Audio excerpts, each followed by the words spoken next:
e ela pratica psicanálise na França, Elle pratique la psychanalyse en France. transmite a psicanálise no Colégio Clínico do Sudoeste. Elle transmet la psychanalyse dans le collège clinique du Sud-Ouest. Ela escreveu vários artigos bastante interessantes que depois vocês podem pesquisar. Elle a écrit différents articles intéressants que vous pouvez ensuite aller voir. E ela escreveu esse livro que eu acho que aparece aí, cujo título me despertou interesse particular. Et elle a écrit ce livre dont le titre m'a particulièrement donc intéressé. O nome do livro em francês é Dessins et mots d'enfant. Le titre du livre en français est Dessins et mots d'enfant. E é importante dizer que dessin é desenho em português e mot d'enfant tem uma joga com a homofonia, ela já está ali sorrindo, nossa colega, porque mot pode ser males de crianças, mas mot também é a mesma forma fonética para a palavra mot de palavras. Então ela bem escolheu um título muito interessante. Donc le titre joue effectivement sur la double homophonie du mot mot, hein, M-A-U-X et mot, M-O-T-S, donc les mots d'enfant donc, et les deux sens que le terme peut avoir. Então, é um livro que ainda não está traduzido para o português e que eu recomendaria essa tradução, onde ela trabalha o tema do desenho, fazendo um percurso por filósofos, artistas e desenhos de crianças da sua clínica. Donc c'est un livre qui n'est pas encore traduit. Je recommanderais la traduction de ce livre. Donc c'est un livre où est inscrit un parcours justement à partir des pensées donc des artistes, des philosophes, mais également à partir d'exemples donc de dessins d'enfants. E para essa conferência de hoje, a Marie-José Latour vai, de alguma forma, também contemplar um capítulo desse livro que é O Apetite do Olho. Eu não vou falar mais não, vou dar o prazer a vocês de escutá-la. E depois a gente vai ter nossa colega Andréa Lima, que está aqui do nosso lado, para abrir o debate. Antes de tudo, eu quero agradecer a Michelle Colin, que é nosso tradutor quase oficial. Já esteve conosco na jornada e agora aqui está de novo. Muito obrigada. Vamos lá escutar a Marie José. Donc, nous allons écouter la conférence de Marie-Josée, donc, qui est donc un chapitre de son livre. Et donc, nous allons pouvoir commencer donc, cette conférence. Bon, alors on y va? Oui. Ben, merci. Merci beaucoup à tous les trois d'abord, Andrea Fernandez, Andrea Lima et Michel Collin. Merci pour votre invitation au forum de Salvador de Bahia qui m'a beaucoup touchée, hein, bien sûr. Donc je vous remercie pour tout le travail de traduction que cela vous a demandé. Muito obrigado, hein? Donc, Andréa Lima, Fernanda, muito obrigado, hein? Pelo trabalho também, bom, de tradução que isso exigiu de vocês. Et je vous prie de bien vouloir excuser ma méconnaissance de votre belle langue et mon incapacité à la parler. E, bom, portanto, como peço desculpa pela minha falta de conhecimento, hein, de vossa bela língua e pela minha incapacidade de falá-la. Andrea m'a donc proposé de vous parler sur cette question du temps dans la psychanalyse qui fait votre thème de travail cette année. Então, vamos falar sobre o tempo na psicanálise, que é o tema do seu estudo este ano. Vous l'a dit, je vais prendre appui sur le livre que j'ai publié il y a bientôt un an aux éditions Nouvelles du Champ Lacanien à Paris. Et merci Portanto, beaucoup, Andrea, pour tout l'intérêt que vous avez porté à cet ouvrage. muito obrigado, Andrea, pelo interesse, hein, que dedicou a esta obra, hein. Eu vou partir do meu livro Desenhos e Males da Infância, publicado há quase um ano pela edição nova do Campo Lacaniano. Je vous ai donc proposé ce titre, L'enfance connaît-elle le temps? Sugeri, portanto, a vocês esse título, A Infância Conhece o Tempo? Donc, c'est un titre que je vais essayer de déplier sur 2 ou 3 axes, comme je l'avais indiqué à Andrea dans le petit argument que j'avais écrit. Uhum. É um título, que tentarei desdobrar em 2 ou 3 eixos, como indiquei a Andrea no pequeno argumento que escrevi.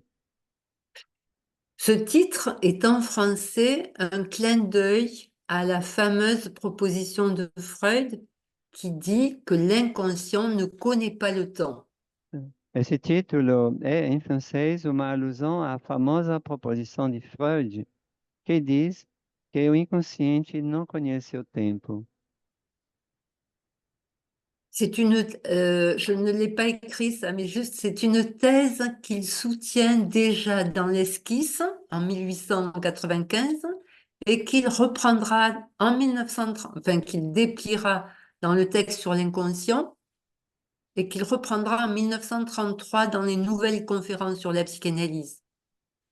É um texto que ele começa a trabalhar em 1895 e que ele vai retomar depois, em 1933, nas novas lições sobre a psicanálise.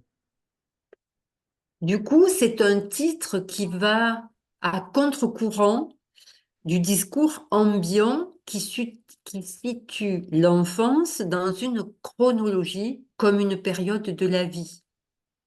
Trata-se, portanto, de um título que vai contra a corrente do discurso dominante, que situa a infância numa cronologia como um período da vida. Et qui donc aurait une fin, et qui donc aurait une fin. Que, portanto, teria um fim. Hmm. Ce que je voudrais déplier, c'est que celui que nous appelons le sujet n'en a jamais fini avec l'infance. O que eu gostaria de desdobrar é que aquele a quem chamamos de sujeito nunca esgota com o infans. L'infance, en latin, c'est celui qui ne parle pas. O infans, em latim, é aquele que não fala. Alors, mon premier point, je l'ai intitulé Du temps sans parole. Eu intitulei isso O Tempo Sem Palavra. J'ai eu l'occasion de mesurer lors de notre rendez-vous, notre dernier rendez-vous international de l'International des forums à Paris, qu'il fallait que je m'explique sur cet usage du terme latin. Eu tive a oportunidade de perceber durante o nosso encontro do campo em Paris que precisava explicar esse uso do termo latim infans. Ce terme, l'usage de ce terme n'est pas une coquetterie. Manter esse termo em latim não é uma garbosidade. Il répond à une nécessité épistémique exigée par la structure. Mas ele responde a uma necessidade epistêmica exigida pela estrutura. C'est de ça dont je vais essayer de m'expliquer d'abord. É isso que eu vou tentar explicar em um primeiro momento.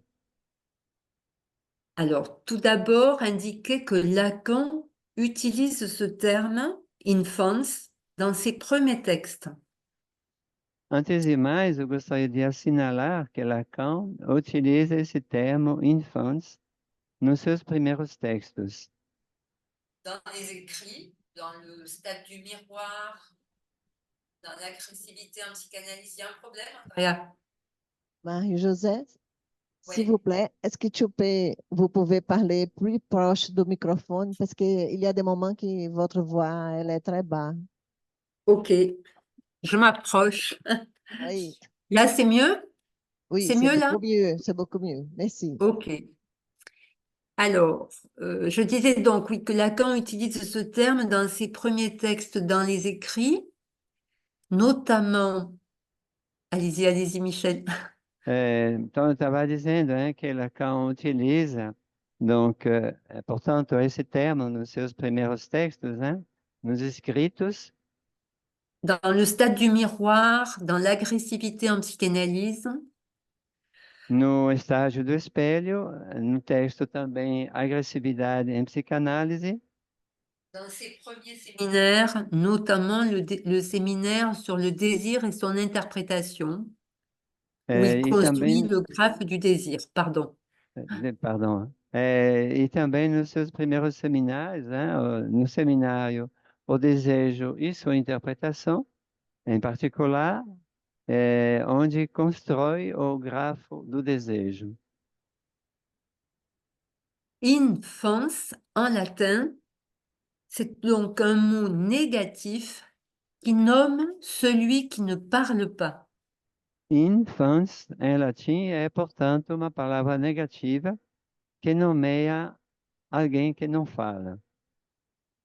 L'infance, c'est donc étymologiquement celui qui ne parle pas, celui qui n'a pas la parole, ce qui ne veut pas dire qu'il soit sans langage. O infans é etimologicamente aquele que não fala, aquele que não tem fala, o que não significa que esteja sem linguagem. L'être parlant est d'abord celui qui ne parle pas. O ser falante é aquele que inicialmente não fala. Si on fait référence à la grammaire, il est plutôt un participe passé. Il est parlé.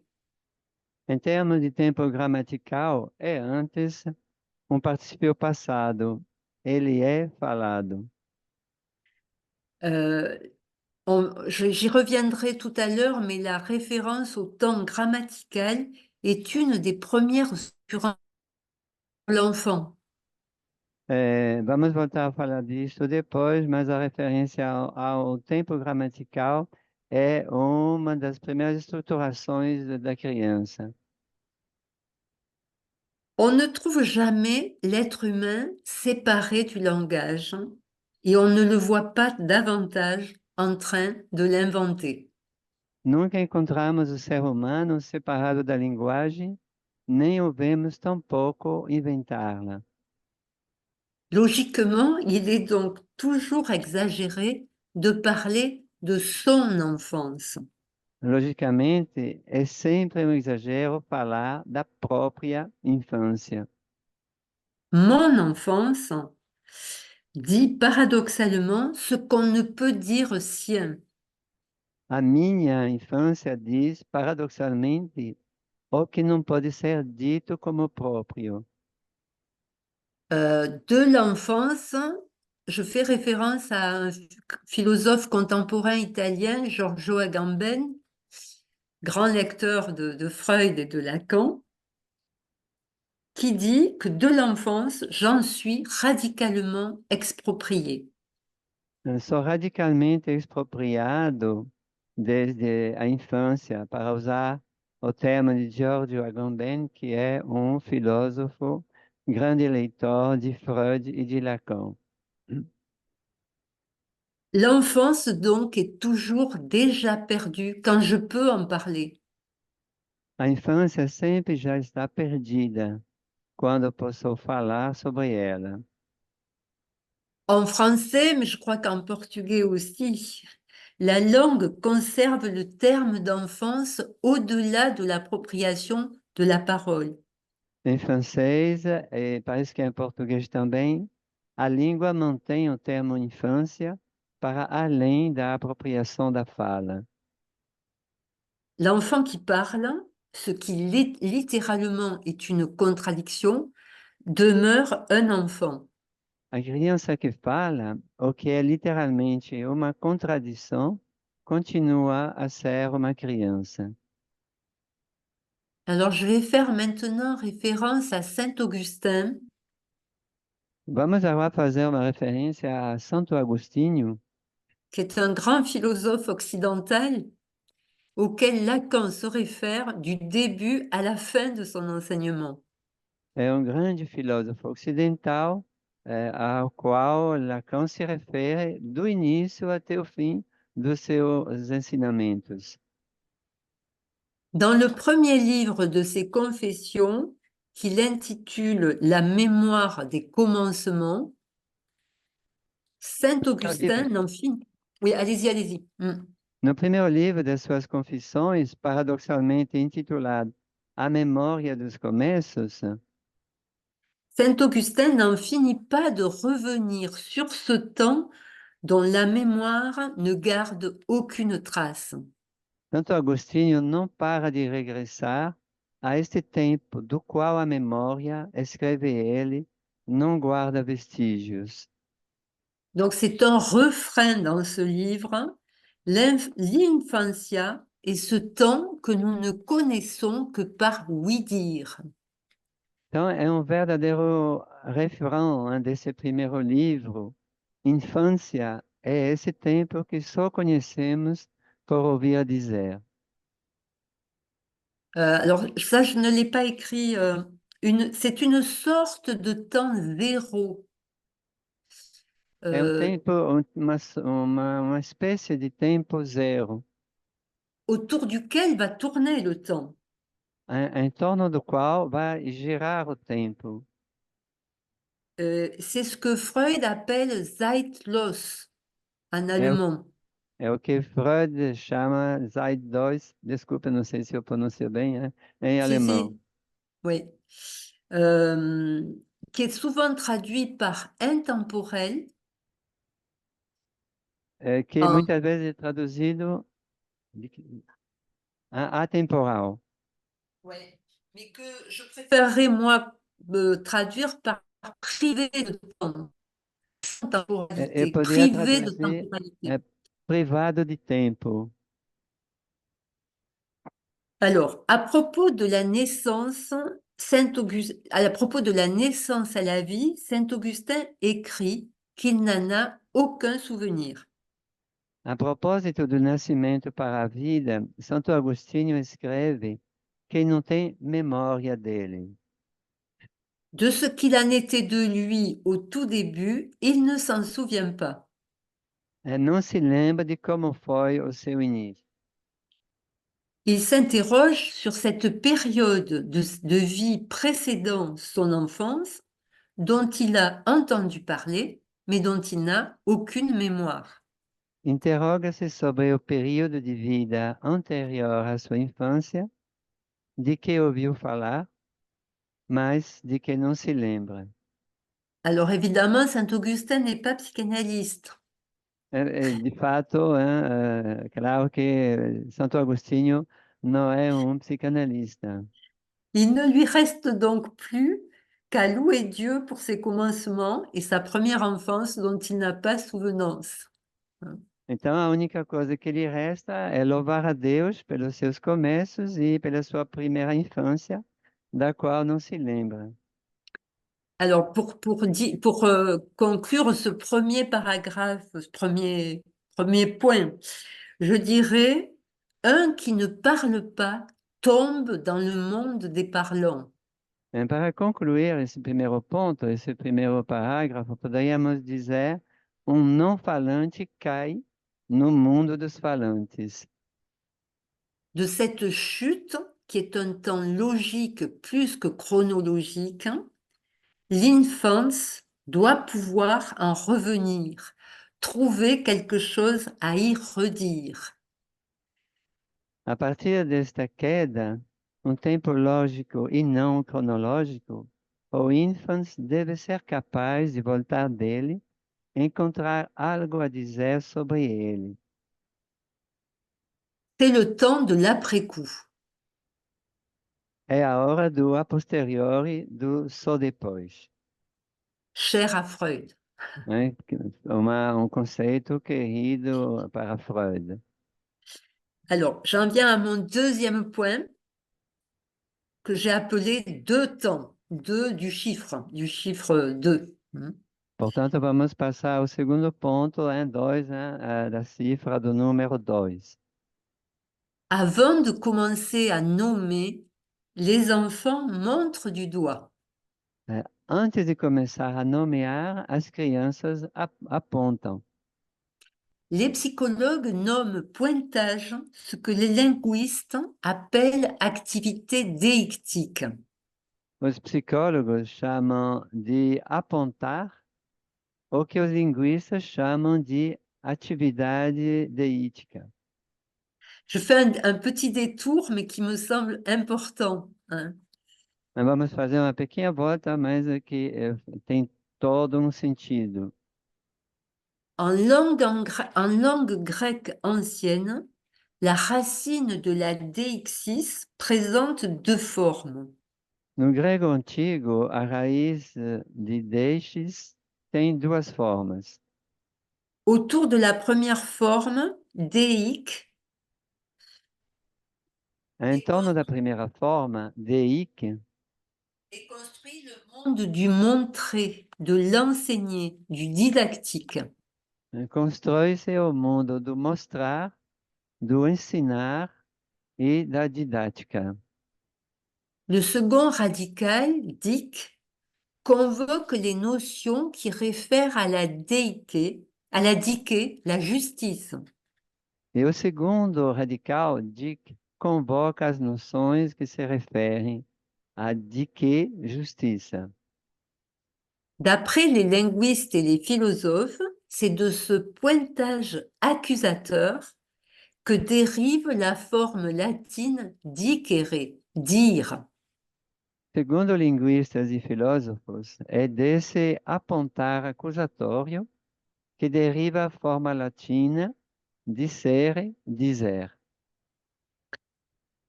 Alors que justement, à chaque enfant qui naît à la parole, on va apprendre qu'on ne doit pas montrer du doigt. Du moins en France, c'est très impoli. Je ne sais pas au Brésil, mais en France, c'est très impoli. Toda criança que nasce destinada a falar será mais tarde ensinada a não apontar, né? Na França é considerada como um gesto realmente muito, uma falta de educação, né? Não sabe, Si. parece que no Brasil é a mesma coisa, né? Mais peut-on effacer ce temps d'avant la parole, ce temps de l'infance?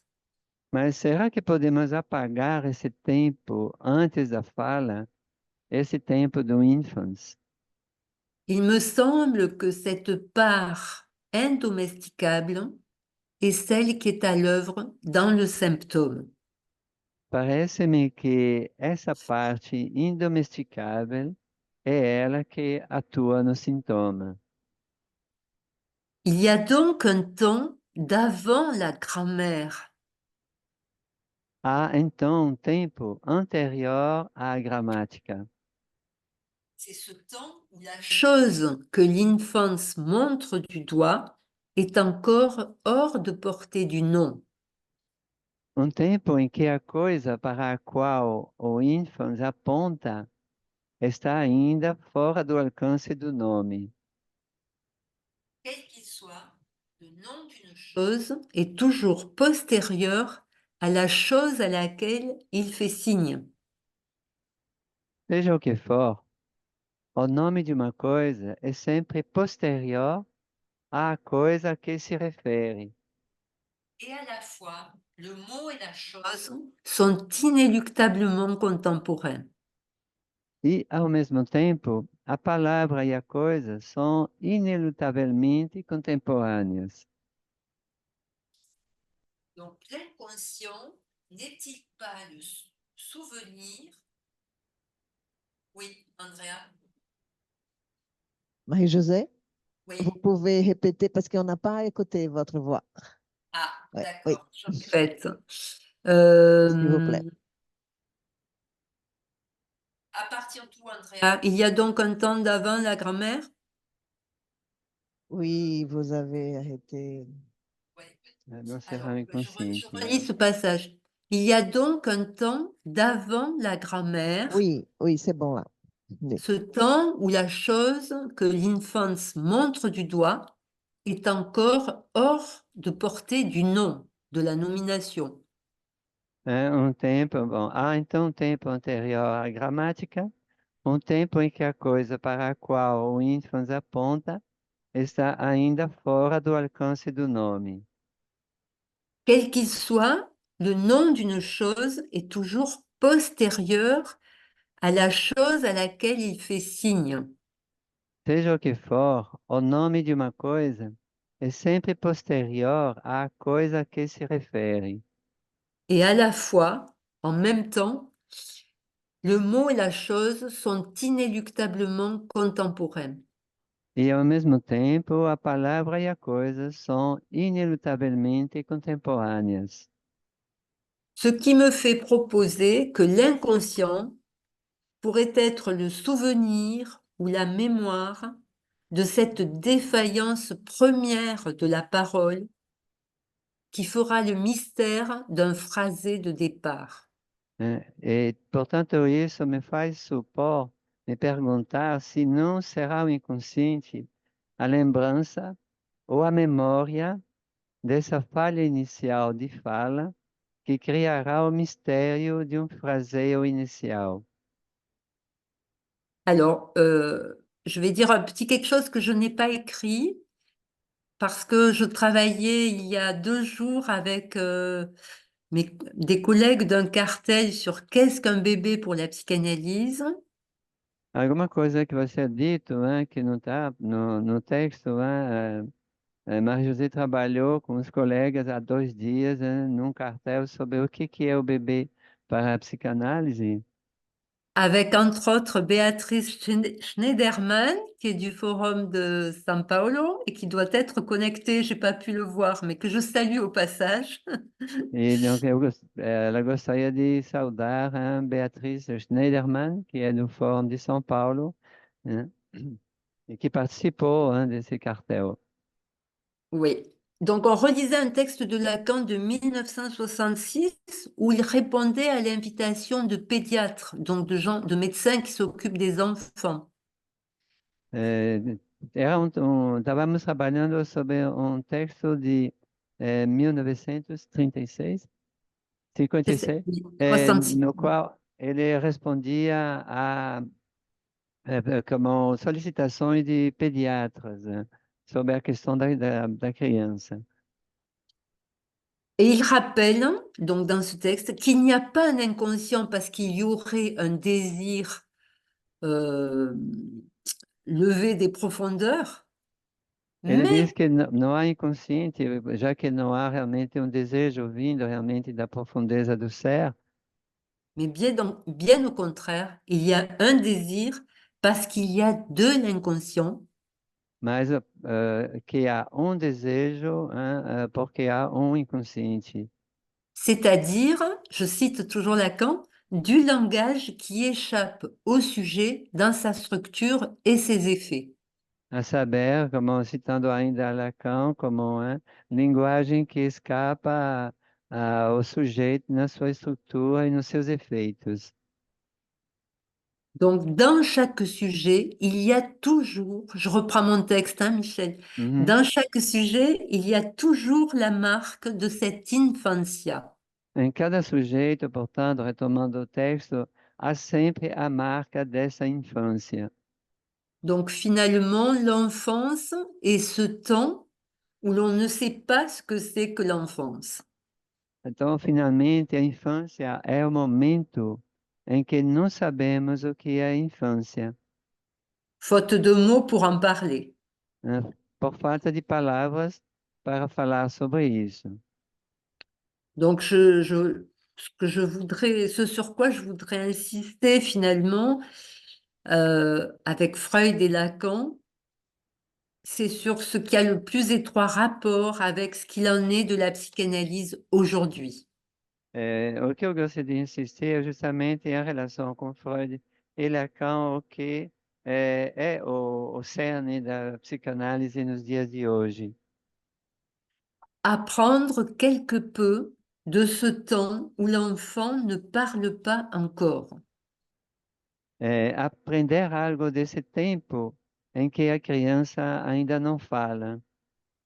Apprendre de ce temps d'avant tout ce qui peut s'appeler avant.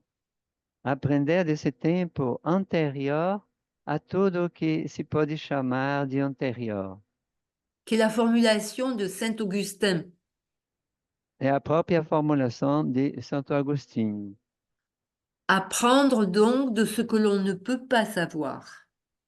Aprender, portanto, do que não podemos saber. Apprendre de cette trace qui ne saurait être gagnée par le langage et qui pourtant marque chaque être parlant. Aprender desse traço, que não pode ser conquistado pela linguagem e que, no entanto, marca todo ser falante. De cet âge dont il ne peut avoir aucun souvenir, Saint Augustin a pu en conjecturer le déroulement d'après d'autres enfants. Desta idade de que não se recorda, Santo Agostinho pode conjecturar o seu curso a partir de outras crianças, D'après son observation, donc. a partir de sua observação. Dans le paragraphe 7 du premier livre des Confessions, que l'éditeur a intitulé La naissance au péché, et qui précède la naissance au langage, le péché précède le langage pour Saint Augustin. O parágrafo 7 do primeiro livro das Confissões é intitulado pelo editor Nascimento para o Pecado, né? É um texto que precede Nascimento para a Linguagem. Então, como Santo Agostinho, o pecado precede a linguagem. Alors, je le cite. Qui va me rappeler le péché de ma première enfance? Qui Citando va me le Santo, rappeler? citando Santo Agostinho, quem vai me lembrar o pecado da minha primeira infância? Quem vai me Peut-être lembrar? Peut-être n'importe lequel des tout petits enfants de maintenant chez qui je vois ce dont je ne me souviens pas pour moi. Talvez alguma das criancinhas de agora, em quem vejo algo que não me lembro por mim mesmo. Quel était alors mon péché? Qual foi então o meu pecado? Et dans le texte, il y a l'énumération de choses blâmables, alors même qu'un enfant ne sait pas ce que c'est, ne connaît pas le blâme. Peguei-se então no texto uma enumeração de coisas sensuáveis, mesmo que a criança não consiga compreender a culpa. Et Saint Augustin conclut, c'est donc bien la faiblesse du corps qui est innocente chez l'enfant, mais pas son âme. E Santo Agostinho faz a conclusão seguinte: é a fraqueza do corpo que é inocente numa criança, mas não a alma. Et c'est là qu'il a cette phrase que tous les lecteurs de Lacan connaissent, puisque c'est une phrase sur laquelle revient Lacan à plusieurs reprises dans son enseignement, qui est j'ai moi-même vu et constaté la jalousie chez un tout petit. Il ne parlait pas encore, et il fixait tout blême un regard amer sur son frère de lait. E é nesse lugar como que aparece a frase que Lacan utilizou muitas vezes, nos seus ensinamentos, ele volta sempre. E essa frase de Santo Agostinho diz: eu próprio vi e observei o ciúme numa criança pequena. Ainda não falava e fixava, muito pálido, com olhar amargo, o filho da ama de leite. Alors, évidemment, j'insiste là particulièrement sur le il ne parlait pas encore. E vamos insistir notadamente aqui sobre essa parte, ele não falava ainda. Prend-on vraiment la mesure de ce temps sans parole? Será que medimos realmente esse tempo sem fala, ce temps d'avant la parole qui marque irrémédiablement le sujet. esse tempo antes da fala que marca irrevogavelmente o sujeito. Ce temps d'avant la parole, Saint Augustin et Lacan vont y conjoindre le registre du scopique et celui de l'oral. Nós ouvimos nesse tempo antes da fala. Santo Agostinho e Lacan encontram uma forma de fazer convergir os registros escópico e oral. C'est dire son importance. Et j'y consacre un chapitre de mon livre que j'ai intitulé L'appétit de l'œil. A importância disso é demonstrada pela reelaboração e como dedico-lhe um capítulo no meu livro que se chama O Apetite do Olho. Donc j'en viens à mon troisième point, qui sera le dernier, avant la conclusion, que Vamos j'ai começar, então, o terceiro Mhm. ponto, antes da conclusão. que j'ai intitulé Il était une fois. E o título dessa terceira parte é Era uma vez. Chaque analysant a une idée du temps qu'il faut, et il en faut du temps. É. Cada analisando tem uma ideia do tempo necessário, né? E é necessário ter muito tempo. Pour trouver, il faut du temps pour trouver à redire à ceux qui se présentent, É preciso tempo, né? Muito tempo para criticar o que se apresenta. à saisir que c'est un dire et non un dit qui permet à la parole d'être autre chose qu'un aboiement, autre chose qu'un commandement. Para compreender o que é um dizer e não um dito, né? Que permite que a fala seja algo diferente de um latido, algo diferente de um comando. Il y a donc un premier temps qui est le temps où il n'existe pas encore deux choses. Existe, portanto, um primeiro tempo, que é, portanto, o tempo em que ainda não há duas coisas. Deux choses, et donc requis pour rompre avec l'impuissance de l'unité indifférenciée. Duas coisas são, portanto, necessários para romper com a impotência da unidade indiferenciada. La séparation est constitutive de l'existence du sujet. A separação é constitutiva da existência do sujeito. Alors, dans mon livre, je parle beaucoup du trait. No meu livro, eu falo muito do traço. Dès qu'il y a un trait, il y a deux. A partir do momento em que há um traço, há dois. Hein. Si vous tracez un trait sur une feuille, ben, il y a deux parties, par exemple. Se vocês traçarem um traço em uma folha de papel, vocês vão ter duas partes. Quelques deux, comme l'écrit Lacan. Il y a É, quelques deux. há, há dois, uns dois, como escreve Lacan.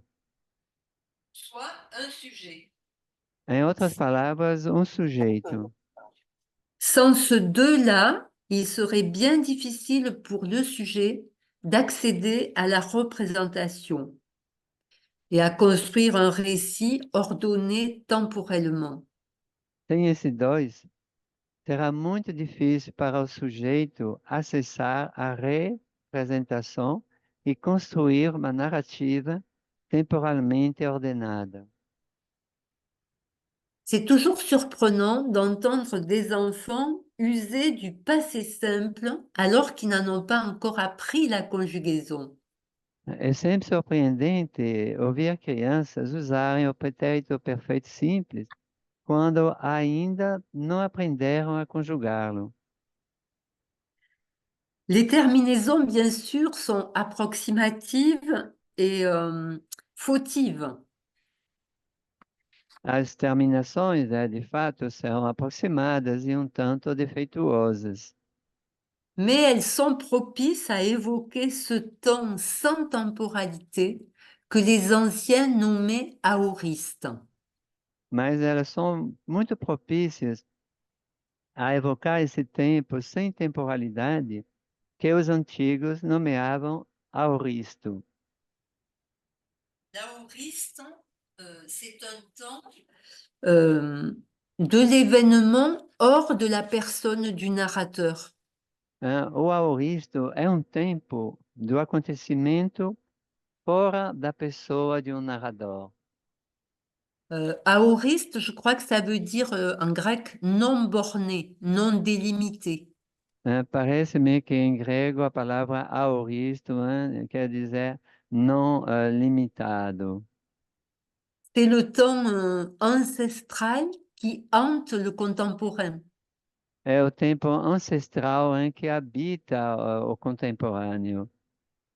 Une irruption du perdu. Uma erupção do que está perdido. Donc, il me semble que très tôt, les enfants font la distinction entre le récit et le discours. Parece que desde muito cedo as crianças fazem a distinção entre a narrativa e o discurso. Avant même de savoir déchiffrer, avant même de savoir lire, ils Antes savent, mesmo, antes mesmo de saberem decifrar, antes mesmo de saberem ler, ils savent que le temps propre à l'écriture est un autre temps que celui de la parole. sabem que o tempo próprio da escritura é um tempo diferente do da fala. Et il me semble que c'est ça qu'ils font surgir quand ils font semblant de lire. E é isso, me parece, que eles fazem surgir quando fingem ler. Donc la formule introductive des contes, il était une fois, pointe vers ce temps mythique. A fórmula introdutória dos contos era uma vez aponta para esse tempo mítico, Avant la phrase linguistique acquise. antes da frase linguística adquirida. Il me semble que le conte comme le rêve sont proches de cette désorientation. E tanto o conto como o sonho estão próximos dessa desorientação. Comme les mythes, ils prennent en compte cette traduction impossible de l'inarticulé à l'articulable. Tal como os mitos, eles levam em conta essa tradução impossível do inarticulado para o articulável. Cet incipit majestueux du Il était une fois a toujours son petit effet. Este majestoso incipit de era uma vez tem sempre o seu efeito. Il suffit d'être avec plusieurs personnes et de commencer par dire Il était une fois pour attraper l'attention des enfants, mais même des grandes personnes. Basta estar alguém com um grupo de pessoas, sejam como adultos, sejam crianças e também adultos, basta começar a dizer era uma vez e a atenção das pessoas ficar imediatamente ligada. Indépendamment de ce qui va suivre, hein, indépendamment de Il était une fois un roi, une reine, un pantin, un bout de bois, comme dit Collodi avec Pinocchio. Independentemente do que se segue a fórmula, seja um rei, uma rainha, ou um pedaço de madeira como o Collodi inicia o seu Pinóquio. Pourquoi ces quatre petits mots, Il était une fois, ont-ils la vertu d'une incantation faisant taire aussitôt les bavardages pour faire place au silence et susciter l'attention. Porque essas três palavrinhas, era uma vez, têm a virtude de um encantamento, silenciando imediatamente a conversa para dar lugar ao silêncio e atrair a atenção. N'est-ce pas de faire exister cette fois, du il était une fois, comme la coupure même d'un dire qui se rappelle à l'existence? Não será desta vez por fazer esse existir, era uma vez, como o próprio corte de um dizer que se traz de volta à existência? Vous avez reconnu certainement la formule que Lacan utilise dans l'étourdi. Você certamente ouviram a fórmula que Lacan como utiliza no Aturdito.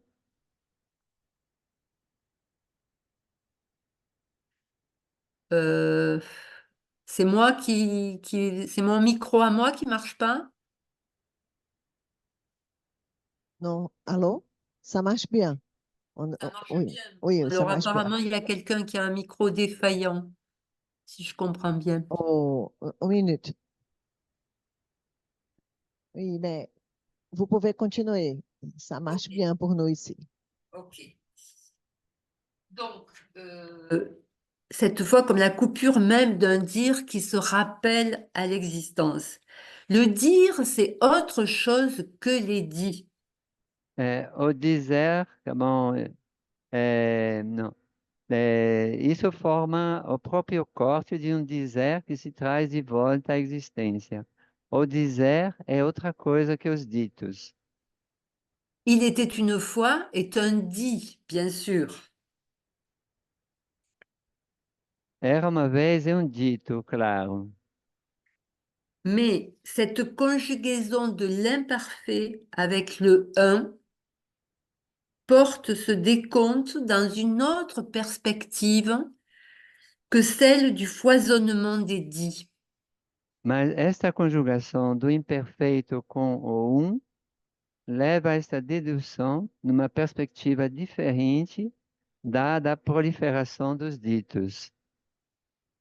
Soustraite au présent, cette fois, dont le sujet ne savait pas qu'elle serait une, ne rappelle-t-elle pas à l'existence ce qui reste oublié derrière le dit? Subtraída do presente, desta vez, de que o sujeito não sabia que seria uma, não traz ela de volta à existência, o que fica esquecido por trás do dito? Il me semble que il était une fois est une sorte de fondement de l'antériorité du dire sur le dit. Parece-me que era uma vez é uma espécie de fundamento da anterioridade do dizer sobre o dito. Ce qui est oublié.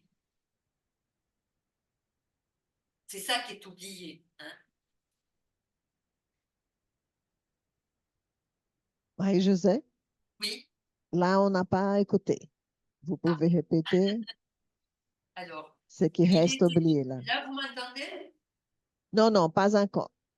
Ah, Si vous avez un micro qui peuvent mettre là sur votre oreille, non, non, non. non, parce que ça marche moins bien. J'ai déjà essayé, ça marche moins Ah, bien. d'accord. Mais là, on vous écoute très bien maintenant. Ah bon, ok. Ok, Allez, on recommence. d'accord. Alors, donc, il était une fois est une sorte de fondement de l'antériorité du dire sur le dit, soit ce qui est oublié. C'est ça qui est oublié. Então, era uma vez uma espécie de fundamento da anterioridade do dito sobre o dito, né? Do dizer, sobre o dito, né? É isso que é esquecido, né? On pourrait évoquer l'interprétation de Freud au petit Hans. Poderíamos como evocar a interpretação de Freud, né, sobre o pequeno Hans, Quand il dit longtemps avant qu'il fût au monde, j'avais déjà su que me viendrait un petit Hans, etc. Muito tempo antes, né, que fosse o mundo, eu sabia que me viria um pequeno Hans.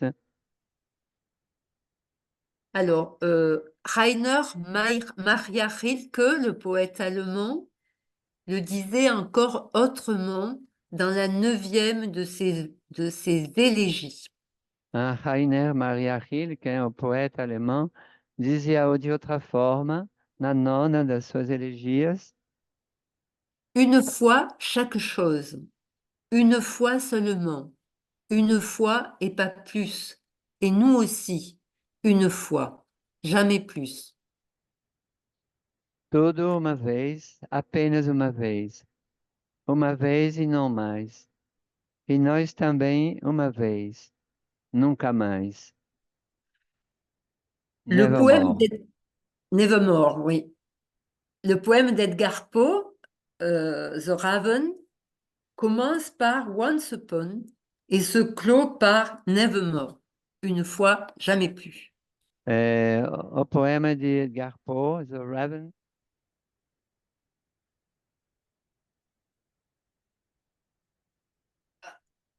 C'est moi qui vous entends plus.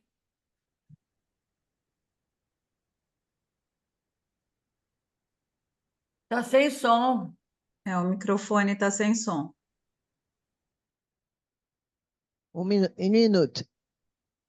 C'est bon. Ça y est, c'est bon? C'est bon, oui, oui. D'accord, d'accord. Alors, où est-ce qu'on en est? Je crois que Le poème d'Edgar Poe, The Raven, commence par Once Upon et se clôt par Nevermore, une fois, jamais plus. Je continue? C'est bon là? oui, Mhm. vous pouvez continuer. Baudelaire et Mallarmé, traducteurs vers le français de ce poème, inscrivent chacun une virgule après le une fois. Baudelaire e Mallarmé, tradutores deste poema para o francês, escrevem cada uma vírgula após o uma vez. Ce une fois ne fait pas le compte synthétique. Este uma vez não faz o conto sintético, Mais bien plutôt décompte. mas bem mais desconta. Alors en français, il y a une homophonie entre conte, l'histoire, le conte, et le conte de compter, d'énumérer. Em francês tem uma homofonia entre o conto da história e o conto do computo, né? De contar, né? Os números. En português aussi, oui. Ah, super. Donc, ce une fois ne fait pas le compte synthétique, mais bien plutôt décompte. Et ce décompte, c'est ce qui ménage un espace pour le sujet. C'est lui qui fait décompte. Esse espaço, é isso que cria espaço para um sujeito, aquele mesmo que desconta. Alors, je vais conclure. Dans le récit de cette petite histoire que l'on déplie dans une analyse, de temps à autre ressurgit un bout de ce qui n'a pas été pris dans le discours. Je m'arrête parce que ma phrase est un peu longue. Allez-y, Michel. Vamos concluir dizendo que na narrativa dessa pequena história, que se desenrola numa análise, ressurge de vez em quando pedaço do que não foi tomado na ordem do discurso. Un bout de langue non pris dans la syntaxe, un trébuchement de la parole qui fait signe d'autre chose que du langage. Pedaço de língua não levado para a sintaxe, tropeço da fala que é sinal de outra coisa que não a linguagem. Un élément qui ne parvient pas à faire chaîne avec les autres, un fragment qui n'appartient à aucun tout. elemento que não consegue formar uma cadeia com os outros, fragmento que não pertence a nenhum todo. Une note de ce champ nécessaire à la vie du petit humain, un débris fossilisé de ce qui un jour a été. Uma nota dessa canção necessária à vida do pequeno humano, destroço fossilizado do que já foi. Dans un texte mis au jour récemment par son légataire, Jacques-Alain Miller, dans un texte qui a été publié en français sous le titre, un ouvrage qui a été publié sous le titre Lacan Redivivus. E tem texto que foi publicado recentemente pelo legatário de Lacan, Jacques-Alain Miller, e cujo título é Lacan Redivivus. Seria Lacan, eu acho que é a palavra latina, deve ser Lacan vivo de novo, Si, ressuscité. ressuscitado. Donc, dans cet ouvrage, il y a une lettre que Lacan écrit à un jeune ethnologue. Nessa obra tem uma carta que Lacan escreve a jovem etnólogo, Et où il écrit: l'inconscient, c'est le savoir que chacun véhicule du fait que ses parents parlaient avant qu'il naisse. e donc o inconsciente é o saber que cada veicula pelo fato de que os seus pais falavam antes que ele nascesse.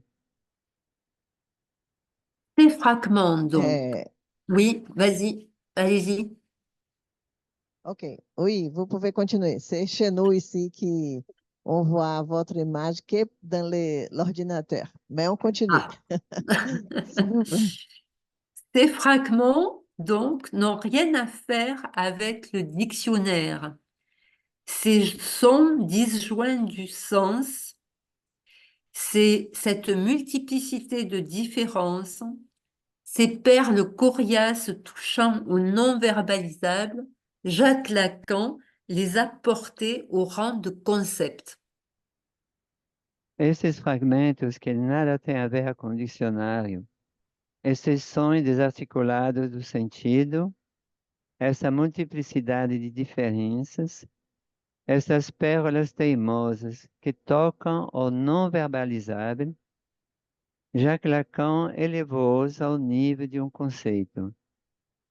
C'est donc ce qu'il nomme d'un néologisme forgé sur le lalaré latin, la langue. Portanto, criou neologismo a partir do latim lalare, la língua. Dont il dit dans ce même texte-là, Lacan Redivivus, que la langue est une telle accumulation d'expériences qu'il n'y a pas de jouissance qui ne s'en tresse, même la jouissance problématique qu'on dit être celle de la vie. Então, como Lacan, pode repetir, por favor? Oui. Alors, Pardon, vous pouvez dans ce répéter, même oui. texte, il dit de la langue qu'elle est une telle accumulation d'expériences Lacan diz da língua que ela é uma tal acumulação de experiências qu'il n'y a pas de jouissance qui ne s'entresse. que não há como gozo que não possa tecer-se a partir disso. Même la jouissance problématique qu'on dit être celle de la vie. Mesmo o gozo problemático que se diz ser o gozo da vida. Si l'inouï, l'informulable plisse toujours le langage, il n'y aura donc pas à vouloir réduire à tout prix les trouvailles agrammaticales que produisent certains enfants et certains sujets. Se o inaudito, o informulável, sempre distorce a linguagem, não devemos tentar reduzir a todo custo as descobertas agramaticais que certas crianças e certos sujeitos produzem. mas sim produzem.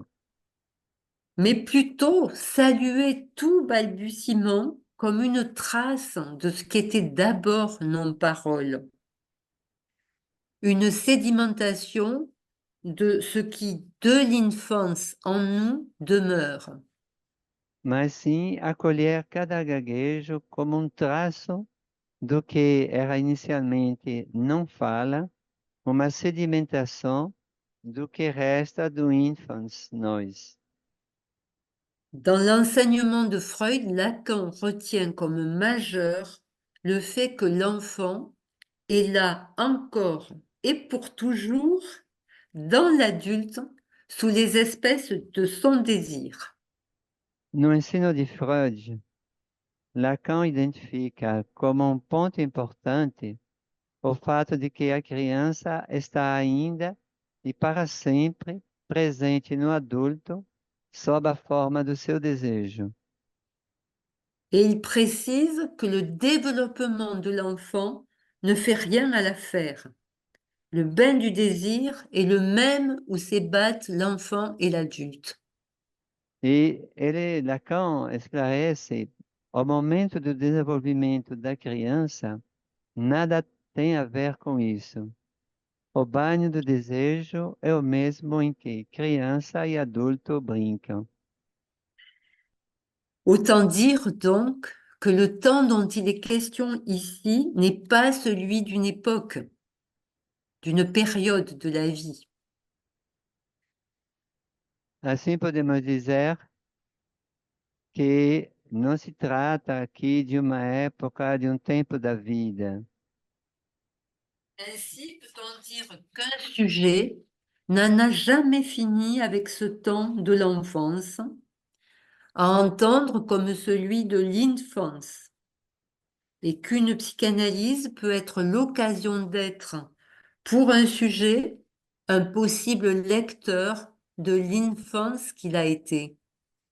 E isso tem que Et qu'il ser reste. entendido como do infans, que uma análise pode ser para um sujeito um possível leitor do infans que foi.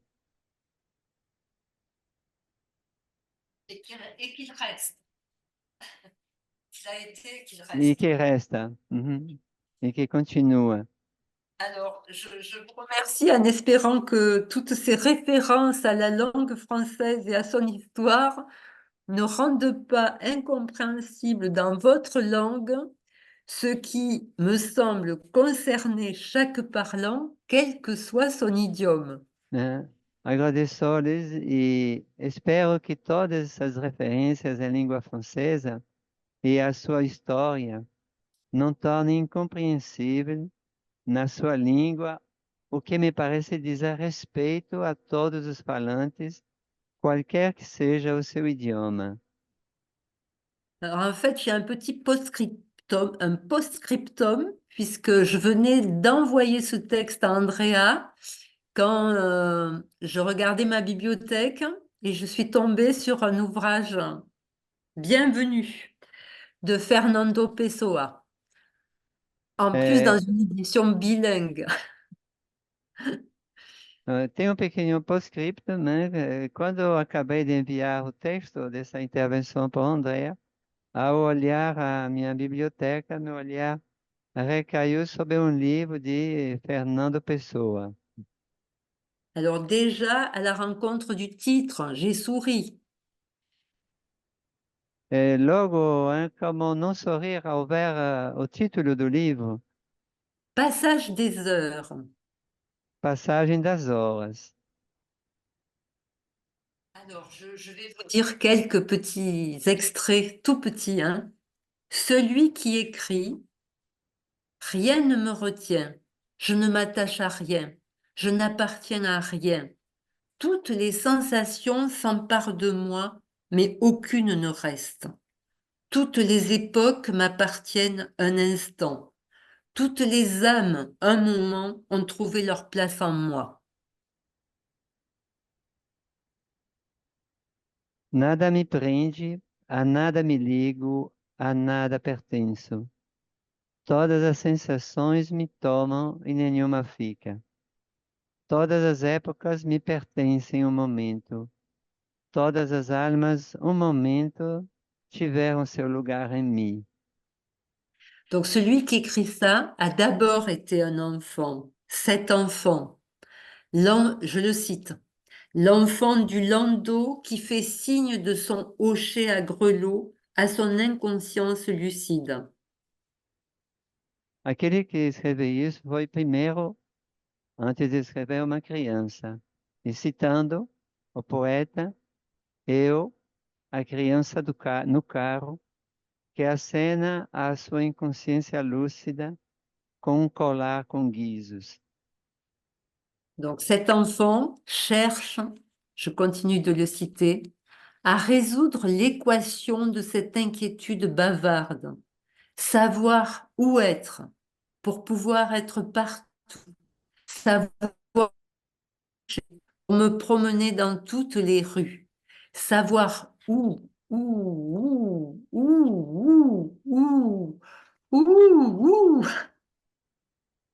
E essa criança procura, citando o poeta de novo, resolver a equação desta inquietação prolixa. Saber onde estar para poder estar em toda parte.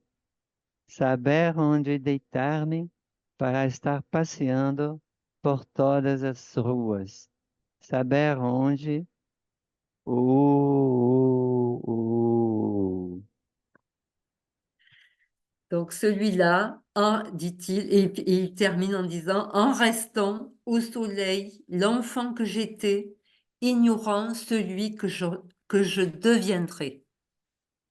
E ele termina dizendo a criança que fui, ignorando ao sol quem eu haveria de ser. Je vous remercie.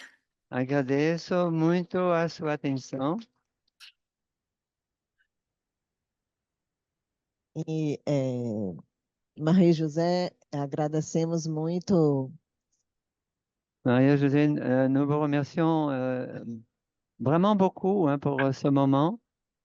e, de minha parte, especialmente o final, Et de ma part, particulièrement, donc cette partie finale, porque foi um grande prazer lhe escutar em francês, car ça a été une grande joie de pouvoir vous écouter en français, especialmente quando você fala savoir, hein, surtout donc cette fin du poème.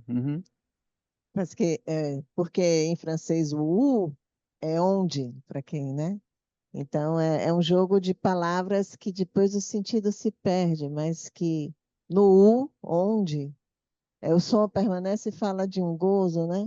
E que ajuda a gente a se reordenar na vida. Car effectivement, donc le ou en français donc se réfère à l'adverbe de lieu également, donc et cela peut nous aider à pouvoir trouver un chemin pour se réorganiser dans la vie, oui. É, Merci Andrea. Obrigado, Andrea. então, eu que agradeço mais uma vez. E agora eu vou passar a palavra com um grande prazer para minha colega Andrea Lima, que vai iniciar o debate para em seguida a gente dar continuidade. Então, preparem as questões de vocês, comentários. Et maintenant, je vais passer maintenant donc la parole à ma collègue Andrea Lim, donc qui va pouvoir donc commencer le débat et les collègues après pourront également intervenir, oui. Bom dia, boa tarde para você, Latu. Bonjour et comment pour les collègues ici au Brésil et bon après-midi pour vous en France. Merci. Gostaria de agradecer pelo corrido das palavras. Et j'aimerais donc vous remercier donc pour ce cours donc des mots, hein.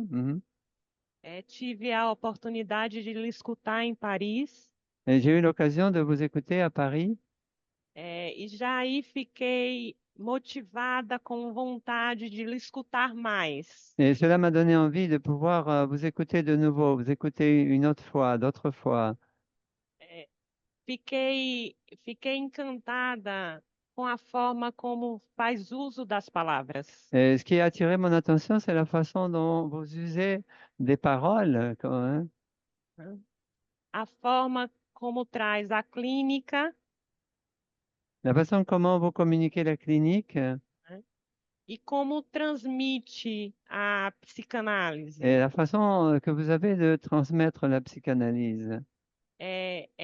Aqui no Brasil, temos um poeta que já nos deixou, que se chama Manuel de Barros, Nous avons un poète ici au Brésil hein, qui nous a déjà laissé, hein, qui s'appelle Manuel de Barros, e que ele fala muito sobre brincar com as palavras. et il se réfère beaucoup à cette attitude de jouer avec les mots.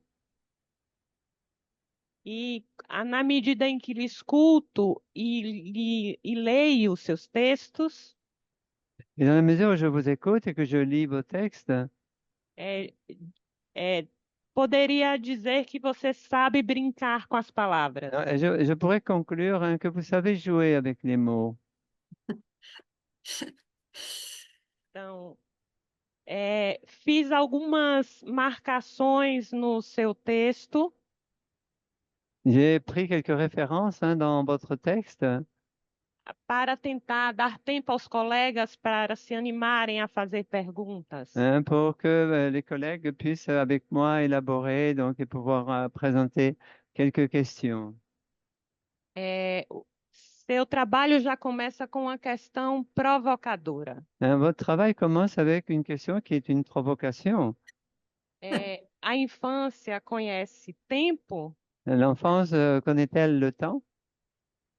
e importante marcar que você faz para dar conta dessa pergunta, você percorre um caminho desde Freud, Et pour rendre compte de cette question, commencer à y répondre, vous faites un parcours à partir de Freud que traz o inconsciente, quando marca, né, que o inconsciente não conhece tempo. hein, quand il marque que l'inconscient ne connaît pas le temps. Portanto, a infância não, para a psicanálise não é da ordem da cronologia ou do desenvolvimento. Donc, pour la psychanalyse, l'enfance n'est pas de l'ordre de la chronologie ni non plus du développement. Mas você diz que ela conhece tempos, Mais vous avez dit qu'elle connaît le temps. que é esse tempo anterior, Hein, Sim. esse tempo mitológico, esse Uhum. tempo dois, hein, qui est ce temps donc antérieur, ce temps mythologique, ce temps 2, esse tempo a posteriori. hein, ce temps donc a posteriori, Então, de l'après-coup. então a infância é esse tempo ou esse infância é o que permanece no adulto. Pourtant, donc, l'infance est celui qui demeure dans l'adulte, qui reste dans l'adulte. A referência a Santo Agostinho é precisa. La référence que vous faites à Saint-Augustin est une référence très précise Quando diz que a infância é aquele tempo em que a memória não guarda nenhum vestígio. hein, quand vous dites que l'enfance, c'est ce temps dont la mémoire ne garde aucun vestige. Aquele tempo em que só conhecemos de ouvir falar. Hein, ce temps que nous n'entendons parler que par ouï-dire. Então, a infância é a época em que não sabemos o que é infância, L'enfance, hein, c'est ce moment où nous ne savons pas ce qu'est l'enfance, por falta de uma palavra para descrevê-la. hein, à cause du manque d'un mot qui puisse nous aider à le décrire. É importante como você vai nos conduzindo a nos interrogarmos Et vous nous conduisez à nous interroger petit à petit sobre o que é possível aprender desse tempo do infância, ce qu'il est possible d'appréhender de ce temps de l'enfance, desse tempo anterior à gramática, hein, de ce temps antérieur à la grammaire, desse tempo que faz marca para todo ser falante, hein, todo sujeito. de ce temps hein, qui, pour tout être parlant pour tout sujet, établit une marque. É, Achei preciso também quando traz a frase inicial dos contos de fadas. Et j'ai trouvé que vous étiez bien précise également quand vous avez donc apporté cette formule initiale des contes de fées. Não tinha pensado sobre isso, Je confesse que je n'avais pas pensé à cela. né? Era uma vez, Il était une fois, que aponta para esse tempo mítico. hein, qui pointe donc vers ce temps mythique. Esse era uma vez como um dito, Il était une fois, comme un dit, que é uma espécie de fundamento para a anterioridade do dizer sobre o dito. hein, donc qui est comme un fondement sur l'antériorité du dire sur le dit. Achei preciso. C'est quelque chose qui m'a semblé bien précis. Mhm. É um texto denso que traz muitas questões, mas também queria marcar a definição de la língua. Donc un Mhm. texte dense, hein, donc qui apporte beaucoup de questions, mais je voudrais également remarquer donc l'utilisation donc de la langue. Me permita ler novamente. Permettez-moi de lire de nouveau ce que vous avez écrit. Oui. Na narrativa dessa pequena história que se desenrola numa análise, Donc dans la narration de cette petite histoire qui se produit au moment de l'analyse, ressurge de vez em quando surgit de temps en temps pedaço do que não foi tomado na ordem do discurso, un morceau de ce qui n'a pas été pris dans l'ordre du discours, pedaço de língua não levado para a síntese. un morceau de langue non pris en compte dans la synthèse, Tropeço da fala que é sinal de outra coisa que não a linguagem. un bégaiement donc de la langue qui n'est rien d'autre que le langage, Elemento que não consegue formar uma cadeia com os outros. un élément qui n'arrive pas à faire chaîne avec les autres, Fragmento que não pertence a nenhum todo. quelque chose qui n'appartient à aucun tout, Uma nota dessa canção necessária à vida do pequeno humano. une chanson nécessaire à la vie du petit humain, Destroço fossilizado do que já foi. un résidu fossilisé de ce qui a déjà existé. Então, eu achei preciosa essa definição de la língua. Me ajudou muito. Cette définition de la langue, je l'ai bien appréciée, ça m'a beaucoup aidé. E me permita, eu gostaria, se possível, que você retomasse essa questão do dois são, da questão, esse primeiro tempo, que é o tempo em que ainda não há duas coisas. J'aimerais que vous repreniez un tout petit peu hein, ce temps donc de l'avant hein, où il n'y a rien encore. Quando diz dois são, portanto, necessários para romper a impotência da unidade indiferenciada. Hein, donc, quand vous dites que deux donc est impuissant donc à rompre donc l'indifférencié, oui, du un. Pudesse falar um pouco mais sobre esse ponto. Est-ce que vous pourriez donc développer pour nous un tout petit peu ce point? Je vais essayer. Vamos tentar. Hein. Sim, Merci beaucoup. eu que Merci. agradeço.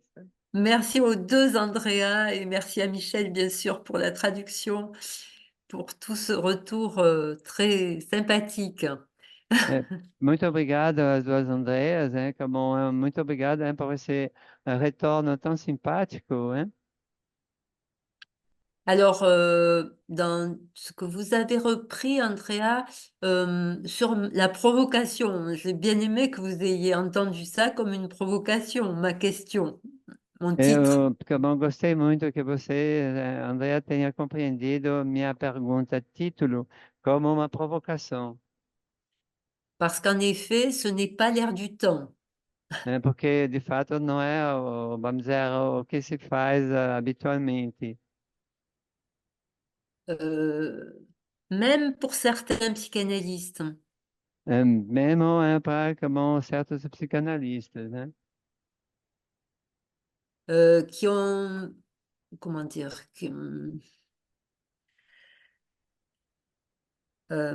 parce que je crois que vous avez très bien entendu que ce que je veux mettre en évidence, c'est effectivement ce qui reste de cet enfant chez tout sujet.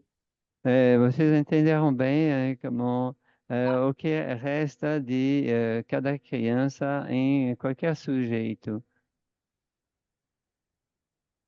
Mais ce qui reste va se manifester toujours sur le mode de l'inattendu. Mas o que resta vai se manifestar sempre como sob o modo do inesperado, La surprise. a surpresa. Alors, vous avez raison, oui, l'enfance connaît le temps, Se a criança conhece o tempo, mais c'est un temps qui nous renvoie à quelque chose dont on peut difficilement parler. mas é um tempo que nos remete a alguma coisa da qual dificilmente podemos falar. Donc, c'est un temps qui nous renvoie directement à la question du fantasme. É um tempo que nos remete, portanto, diretamente à questão do fantasma. Et sur ce temps-là, sur l'enfant qu'on a été, on va se raconter d'abord beaucoup d'histoires. E sobre esse tempo, sobre a criança que nós fomos, né, vamos nos contar muitas histórias. On déplie dans une psychanalyse finalement. Né? Isso é como tomado, né, vivido dentro de uma psicanálise. Mais il faut garder ça à l'esprit, c'est que tout ce qu'on va raconter de ce temps est hypothétique. Mas devemos manter à mente que tudo aquilo que vamos contar desse tempo é algo hipotético. Sauf que, alors, euh, je vais reprendre ce que vous avez dit quand vous dites que je sais jouer avec les mots. Eu vou retomar essa parte quando, André, você falou que eu sei brincar com as palavras. Euh, c'est pas la meilleure qualité d'un psychanalyste, Vamos dizer que não é a melhor qualidade de um psicanalista, parce que il faut qu'il puisse surtout entendre ce qui, comment dire, il faut qu'il puisse entendre ce qui, pour son analysant, est équivoque et pas pour é, lui. é preciso que ele possa entender, né, o que para o seu analisando é algo equívoco, e não C'est-à-dire para ele. là, oui, là où son analysant est joué par les mots. Lá onde o seu analisando é brincado pelas palavras. Mm. Euh, alors, sur la question de ce deux, du deux, c'est quelque chose sur lequel je reviens beaucoup dans mon livre avec des exemples cliniques hein, avec des enfants. Essa questão do dois é retomada muitas vezes, então, no livro, como com situações de crianças, né? Et d'ailleurs, je vais essayer de retrouver un petit passage. E, aliás, eu vou tentar encontrar uma pequena passagem, um extrato.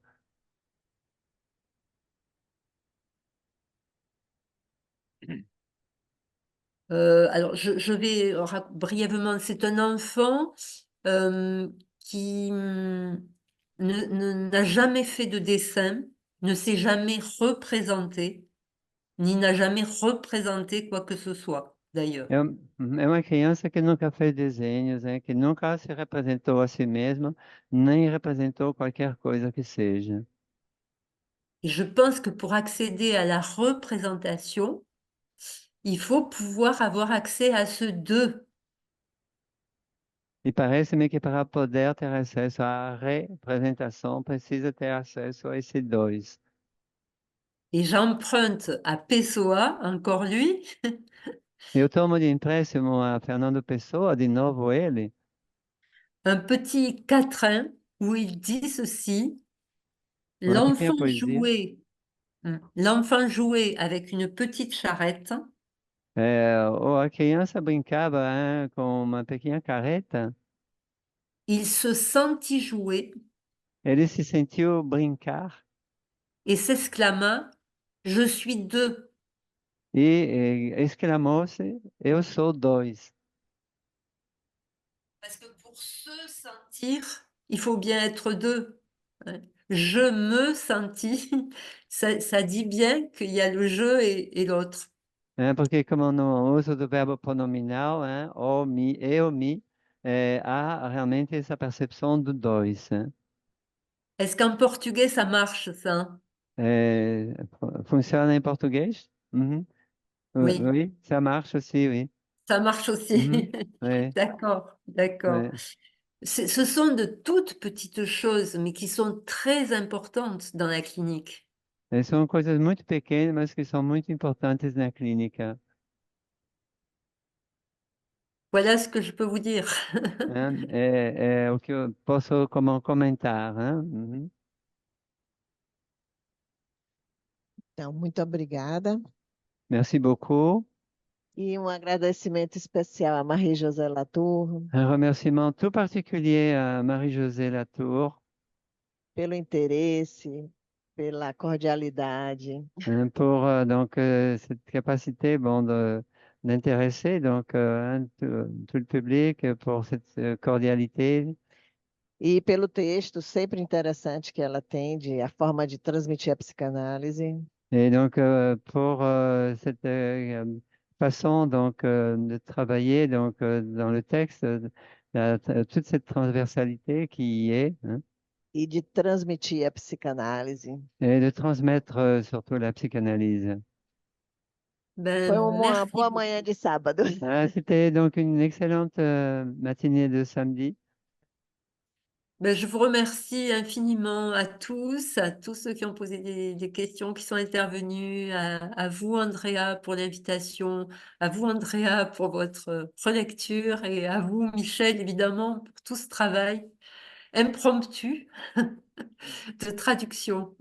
Agradeço a todos, realmente aqui, bom, pela presença, pelas perguntas, um agradecimento especial para como Andrea e como Andrea Lima, e também pelo tradutor. Eu não tinha agradecido antes, mas nessa sala o Zoom funciona porque a gente tem a presença de Cíntia, que está trabalhando com a gente nessa transmissão. E Voilà, mais donc, cedo, un remerciement donc à Cynthia qui travaille donc ici dans la question donc de la communication du Zoom. e antes nós tínhamos Arthur, que teve que ir embora ao meio-dia, Et, e Cíntia continua segurando essa transmissão, essa bela transmissão pelo Zoom. et donc Arthur a dû nous quitter à midi et Cynthia continue donc pour cette belle transmission. Então, um bom final de semana para todos, bom Bon descanso. week-end, bon repos. Obrigada. Obrigado. Merci beaucoup. À très bientôt, les amis. Até mais, até sim, breve. Marie-José. Au Agradecida. revoir. Au revoir. Et merci Pardon. encore. Ouais.